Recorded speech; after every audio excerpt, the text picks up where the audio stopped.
Oh, what is going on YouTube? This is Sam from TeamSamuraiX1 here, and today guys, I'm coming at you with my Noble Knight deck profile for the post Extreme Forces. So hopefully you guys enjoyed this video, and of course guys, as I progress the deck profile, I'll be explaining to you guys on my card choices and the reasons why I play them. And I'm just very glad that in 2018 guys, Noble Knights, yes guys, Noble Knights that first came out and that was first introduced in Cosmo Blazers, finally got support with the new Link monster, Isolde, Two Tails of the Noble Knights, which is absolutely phenomenal. She's absolutely beautiful guys. Look at that. This card is actually really good. By the way guys, if you guys want to help support the channel, make sure you guys get your Blue Eyes and Sage playmat today. I'll leave a link in the description box below. I do free shipping to Canada, USA. International shipping may cost extra, so if you guys want to help support the channel, make sure you guys get your Sage playmat today. I'll leave a link in the description box below. By the way guys, if you guys want to see more deck profile for 2018, make sure you guys smash that thumbs up button. That'll be absolutely amazing guys. You guys are really amazing. So without further ado, starting with a monster, of course, you want to play triple Noble Knight Madrat guys. This card is the heart and soul of the deck, and unfortunately I have to use the platinum rarity for Madrat. It looks really bad. I know it looks really bad right now playing a 1 secret rare Madrat and also the 2 platinum rare Madrats right here, but anyways, this card is the heart and soul of the deck. It's one of the best cards in the deck, and it's one of the cards that you actually want to open up with. This card is treated as a normal monster while face up on the field. While equipped with a normal arms equipped spawn trap card, this card becomes an effect monster with this effect. So it becomes a dark, and it also increases level by 1, and you can special summon another Noble Knight monster from the deck, and then you basically destroy the equipped card. So this card can directly tour out a Noble Knight monster directly for the deck, which is really amazing. So that way that you have more access to Isolde. It can also get you access to rank 4 XYZ plays as well. Next up, we're going to play, of course, triple Noble Knight Boars. So the purpose of Boars being in the deck is that once it's equipped with an equip spell, you basically get to choose 3 Noble Arm cards in your deck with different names. So your opponent randomly picks one of them, and then you basically send the other copies that you picked to the graveyard. So it adds 1, and then it sends the other copies of the Noble Arm cards to the graveyard. So that way that when you XYZ summon into your Noble Knight XYZ plays, you can basically just use the XYZ monster effect to equip these spell cards directly from a graveyard to your Noble Knight XYZ monster, which is really amazing. So essentially this card is a foolish burial of goods for Noble Knights. It can also give you access to rank 4 XYZ plays and also rank 5 XYZ as well, depending if you have an equipped card equipped to them or not. So triple Madrat and triple Boards. Next off, you're going to play, of course, triple Gandalf. This card is absolutely incredible. It is essentially you're playing 6 copies of Madrat in the deck. So what Merlin does is that you can normal summon Merlin, activate Merlin's effect, tribute itself to special summon a Noble Knight monster from the deck. And the Noble Knight monster you're going to be special summoning is, of course, Madrat. And that's going to be the main effect you're going to be using off Merlin, is to basically tribute itself to special summon a Noble Knight monster directly from the deck. And it also has a useful effect in the graveyard as well. The secondary effect is not as useful because you're not playing the Synchro monster in the deck. But the third effect is that you can banish this card to basically use the monster you control on the field to basically XYZ summon into a Noble Knight monster. So this card's third effect in the graveyard can actually become really useful during your opponent's turn. Next off, we're going to play triple Noble Knight Brothers. This card is incredible, guys. So with the release of Isolde, Isolde dumps the Noble Knight equipped spells directly to the graveyard, while Brothers actually recycles your Noble Knight cards directly from your graveyard back into your deck, so that way that you can constantly use Isolde every single turn to tutor out Noble Knight monsters directly from the deck. So this card is essentially a pot of avarice. You shuffle back 3 Noble Knight cards from your graveyard, you draw 1 card, and when this card is normal summon, you can special summon up to 2 Noble Knight monsters in your hand, so that way that you have easier access to cards like Isolde. So what you can do is that if you open up Brother with 2 other Noble Knight monsters in your hand, you can summon Brother, special summon those 2 Noble Knight monsters, make an Isolde, okay? Activate Isolde's effect to search any Noble Knight monster directly from the deck to your hand, preferably Madrat follow-up plays for the following turn, and then you can activate Isolde's secondary effect to send 4 Noble Arm cards to the graveyard, especially on level 4 monster from the deck. And since now you have Isolde and Brothers on the board, you can basically overlay the 2 level 4 monster on the board to make your rank 4 XYZ Noble Knight play, which is really good. So you can end up with a board of Isolde and the Noble Knight monster with the bunch of equips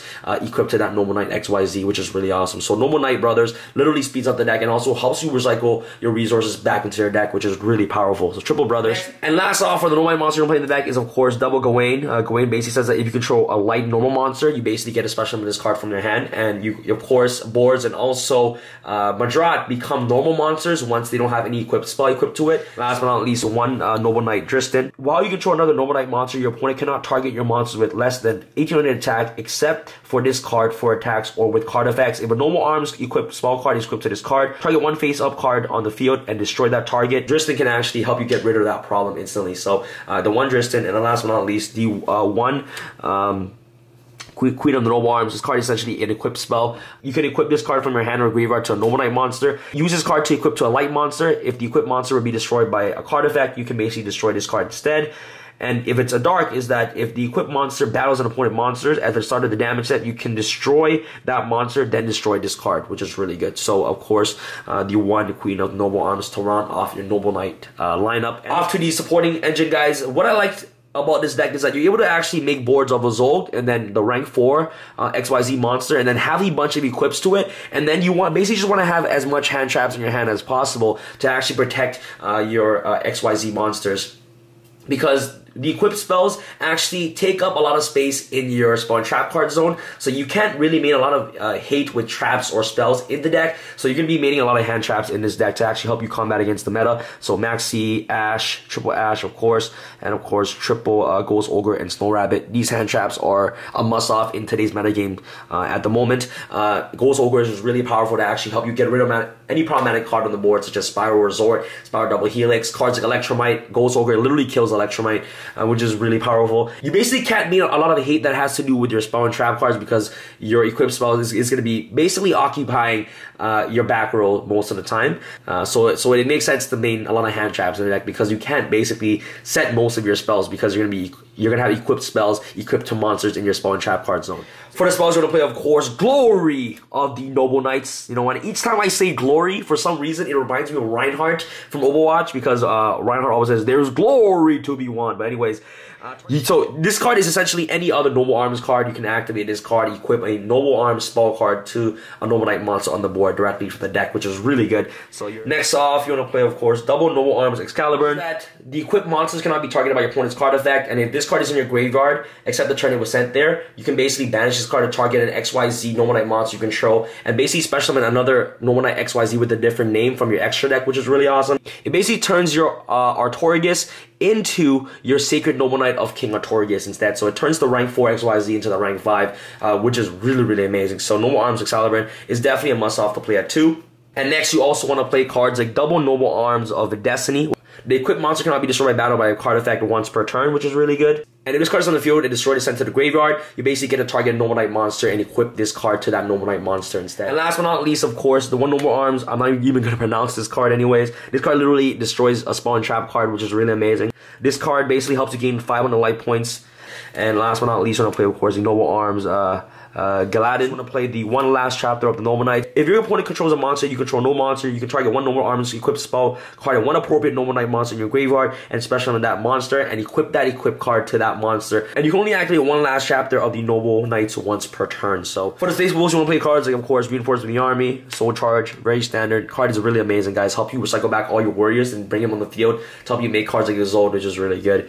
And double Cosmic Cyclone. I find myself losing a lot to Pendulum Magicians because of their trap. If they set up the trap first turn, especially going second, you want to see Cosmic Cyclone to actually help you get rid of the trap as quickly as possible. The trap can actually become really, really problematic, the Pendulum Graph, so you actually just want to get rid of that card as quickly as you can. So Cosmic Cyclone actually helps you deal with that problem. And last but not least, guys, for our traps that you're playing in the deck, you are playing 2 traps, is you're playing Solemn Scolding. You know, it's not a bunch of traps that you're playing in the deck, you're playing a bunch of hand traps already, so those are essentially your trap cards of the deck. But anyway, Solemn Scolding is really good because you're never going to have set cards other than Cosmic Cyclone, so you're basically going to have like 4 equipped spells equipped to a monster, and then set a Solemn Scolding, and then you literally just win the duel, your main deck, guys. Remember, guys, that's pretty much it for the main deck. And remember, guys, deck is always up to personal preference of what you guys want to play in the deck. Just use my deck list as a guide to what you guys can play in your own deck. After your extra deck, guys, you want to play cards like Isolde, Two Tails of the Noble Knights. This card is the new support of the deck. We'll try to link summon. You basically get to search any warrior monster directly from the deck to your hand, but you cannot use that monster for the rest of the turn. So with this effect, you're going to be basically searching up your follow-up plays for the next turn. So you're going to be searching cards like Madrat, and you can basically send any amount of Noble Arms equipped cards with different names to the graveyard, especially summon a Noble Knight monster from your deck up to the level that you send the Noble Arms cards. So for example, if you send 4 Noble Arms cards to the graveyard, you basically get special level 4. And in this case, for this deck, you're going to be sending 4 Noble Arms cards to the graveyard anyways using Isolde's effect. And this is why Gawain is actually important, and also Brothers is really important. It actually helps you bring out more monsters on the board, so that way that you can get access to Isolde and also a rank 4 XYZ monster first turn, which is really amazing. So double Isolde, Two Tails of the Noble Knights. Definitely a must-have in the deck. Really good support for this deck.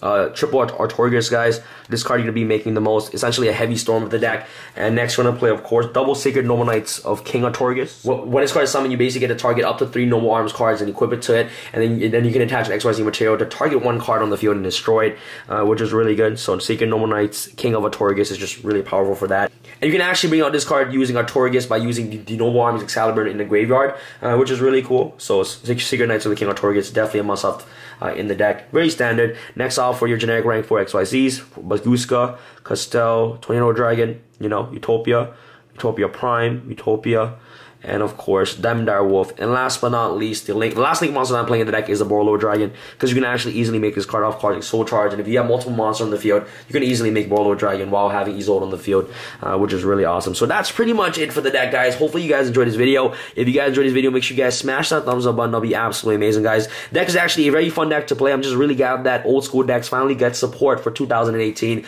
And I just was so happy to actually play this deck once again. And it's just really fun to play. So if you guys definitely just want to play this deck, you guys can definitely pick it up. It's a very fun deck to play, and yeah, and this card is absolutely beautiful. If you guys want to see more deck profiles, make sure you guys smash that thumbs up button. That'll be absolutely amazing. And this is Sam from Team Sam. Sam signing out. Alright guys, peace. I feel like Usain in the cheetah print. Talk fresh game, I don't need a minute. R.I.P. the game, I need a minute. Okay, let's proceed with it. I'm in the house, got the deed with it. These bozos always sneak this and they taking shots. I'm a king with it, like no, this league business.